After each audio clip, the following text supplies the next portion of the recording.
Perkenalkan, nama saya Dwi Chandra Kalista dengan NIM 43040250075.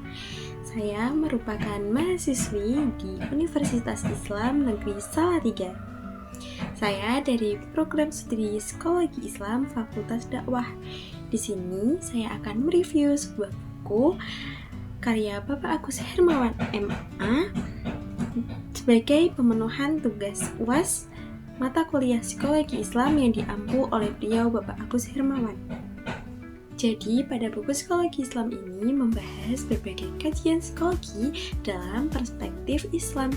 Buku ini mengintegrasi konsep-konsep psikologi modern dengan nilai-nilai Al-Quran dan As-Sunnah, sehingga memberikan pemahaman yang lebih menyeluruh mengenai manusia, baik dari segi aspek fisik maupun spiritual.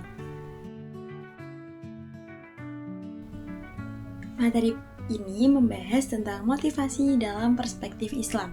Dalam buku ini dijelaskan bahwa motivasi merupakan dorongan yang menggerakkan seseorang untuk melakukan suatu tindakan demi mencapai tujuan tertentu.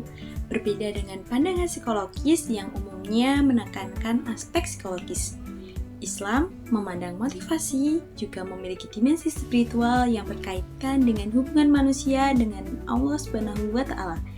Penulis menjelaskan bahwa motivasi terdiri atas motivasi fisiologis, psikologis, dan spiritual. Motivasi fisiologis berkaitan dengan kebutuhan jasmani, sedangkan motivasi spiritual berkaitan dengan keinginan untuk beribadah dan mendekatkan diri kepada Allah Subhanahu wa Ta'ala. Nah, jadi pada materi ini membahas pertumbuhan dan perkembangan dalam Islam. Penulis menjelaskan perbedaan antara perkembangan dan pertumbuhan. Pertumbuhan lebih mengarah pada perubahan fisik yang bersifat kuantitatif seperti bertambahnya tinggi dan berat badan. Sedangkan perkembangan berkaitan dengan perubahan kualitas diri seperti kemampuan berpikir, emosi, sosial, dan spiritual. Buku ini juga menjelaskan tahapan perkembangan manusia mulai dari masa prenatal, masa kanak-kanak, masa tamyiz, masa remaja, masa dewasa, hingga kehidupan setelah kematian. Pada materi ini membahas kesehatan mental dalam perspektif Islam. Penulis menjelaskan bahwa kesehatan mental bukan hanya terbebas dari gangguan jiwa, tetapi mencangkup keseimbangan fisik, psikologis, sosial, dan spiritual. Seorang yang sehat mentalnya mampu menerima diri sendiri, menyesuaikan diri dengan lingkungan, memiliki akhlak yang baik, serta mampu menghadapi berbagai masalah kehidupan. Menurut buku ini, kesehatan mental dipengaruhi oleh faktor internal dan faktor eksternal. Faktor internal meliputi kecerdasan, bakat, emosi, dan sifat bawaan. Sedangkan faktor eksternal meliputi keluarga, pendidikan, dan lingkungan sosial. Ibadah seperti sholat, zikir, puasa, dan membaca Al-Quran dapat menjadi sarana menjaga kesehatan mental. Jadi teman-teman, di buku ini dijelaskan bahwa psikoterapi Islam adalah metode penyembuhan gangguan mental, spiritual, moral maupun fisik dengan menggunakan pendekatan yang bersumber dari Al-Quran dan As-Sunnah. Tujuannya adalah membantu individu mengatasi masalah emosional dan membentuk kepribadian yang lebih sehat. Penulis menjelaskan bahwa psikoterapi Islam mencangkup aspek mental, spiritual, moral, dan fisik. Metode yang digunakan antara lain seperti zikir, doa, taubat, muhasabah, serta pendekatan tasawuf yang meliputi taholi, tahali, dan juga tajalli. Jadi, psikopatologi adalah ilmu yang mempelajari gangguan kejiwaan dan perilaku abnormal. Gangguan psikologis tidak hanya dipengaruhi oleh faktor biologis dan lingkungan, tetapi juga dapat dipengaruhi oleh kondisi spiritual seseorang. Faktor internal yang mempengaruhi gangguan psikologis meliputi emosi, keturunan, dan penyakit hati. Sedangkan faktor eksternal meliputi tekanan sosial dan lingkungan yang kurang baik. Untuk mengatasi gangguan tersebut, Islam menawarkan berbagai cara, seperti taubat, zikir, membaca Al-Quran, sholat malam, konseling Islam, dan memperkuat hubungan dengan Allah Subhanahu wa Ta'ala. Menurut saya, pembahasan ini menunjukkan bahwa kesehatan mental dan kesehatan spiritual memiliki hubungan yang sangat erat. Pada bab ini membahas kecerdasan dan potensi intuisi dalam Islam. Penulis menjelaskan bahwa kecerdasan tidak hanya berarti kemampuan intelektual, tapi juga melibatkan kejernihan hati dan kedekatan kepada Allah Subhanahu wa Ta'ala. Selain akal dan panca indera, manusia juga memiliki intuisi sebagai sarana memperoleh pemahaman. Menurut Imam Al-Ghazali, sumber pengetahuan manusia berasal dari panca indera, akal, dan intuisi. Intuisi dapat berkembang melalui zikir, tafakur, mujahadah, dan latihan spiritual lainnya.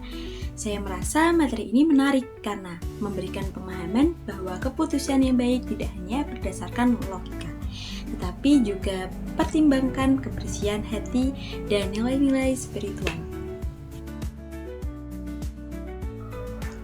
Dalam Islam, mimpi dibedakan menjadi 3. Ada yang mimpi berasal dari Allah sebagai petunjuk, mimpi yang berasal dari gangguan setan, dan mimpi yang muncul dari pengalaman sehari-hari. Penulis juga mengaitkan konsep mimpi dengan teori psikologi modern, seperti teori psikoanalisis oleh Freud, teori kognitif, dan teori aktivitas sintetis. Selain itu, dijelaskan pula konsep kesadaran menurut Freud dan Jung. Menurut saya, bagian ini sangat menarik karena memperlihatkan bagaimana Islam dan psikologi sama-sama berusaha memahami fenomena mimpi dan kesadaran manusia dari sudut pandang yang berbeda. Pada materi ini membahas doa, zikir, dan tazkiyah al-nafs. Penulis menjelaskan bahwa ketiga hal tersebut merupakan terapi spiritual yang sangat penting dalam Islam. Doa berfungsi sebagai sarana komunikasi antara manusia dengan Allah Subhanahu wa Ta'ala. Sedangkan zikir membantu menenangkan hati dan mengurangi kecemasan. Tazkiyah al-nafs dijelaskan sebagai proses penyucian jiwa dari berbagai penyakit seperti iri, dengki, riya, dan takabur. Menurut saya, materi ini memberikan pesan bahwa kebahagiaan sejati tidak hanya diperoleh dari keberhasilan duniawi, tapi juga dari kebersihan hati dan kedekatan kepada Allah Subhanahu wa Ta'ala. Pada materi terakhir ini membahas berpikir dan rupa dalam Islam. Penulis menjelaskan bahwa Islam sangat mendorong manusia untuk menggunakan akalnya dalam mencari ilmu dan memecahkan masalah. Berpikir merupakan salah satu keistimewaan manusia yang harus dimanfaatkan secara optimal. Di sisi lain, lupa merupakan sifat alami manusia yang dapat disebabkan oleh faktor seperti kurangnya pengulangan, tekanan psikologis, maupun gangguan konsentrasi. Untuk mengurangi lupa, seseorang dianjurkan belajar secara teratur, mengolah materi, dan memperkuat hubungan spiritual melalui zikir dan doa. Menurut saya, pembahasan ini sangat relevan bagi mahasiswa karena memberikan cara-cara praktis untuk meningkatkan daya ingat dan kualitas belajar. Oke teman-teman, sebagai kesimpulan, buku ini memberikan pemahaman yang komprehensif mengenai manusia dalam perspektif Islam. Buku ini tidak hanya membahas aspek psikologis, tetapi juga mengaitkannya dengan dimensi spiritual, sehingga pembahasannya menjadi lebih lengkap. Kelebihan buku ini adalah penggunaan ayat Al-Quran dan hadis sebagai dasar penjelasan, sehingga setiap konsep memiliki landasan keislaman yang kuat. Buku ini sangat bermanfaat bagi mahasiswa, pendidik, maupun masyarakat umum yang ingin memahami psikologis Islam secara lebih mendalam. Sekian dari saya, mohon maaf apabila ada kesalahan dalam membahas materinya. Assalamualaikum warahmatullahi wabarakatuh. Sampai jumpa.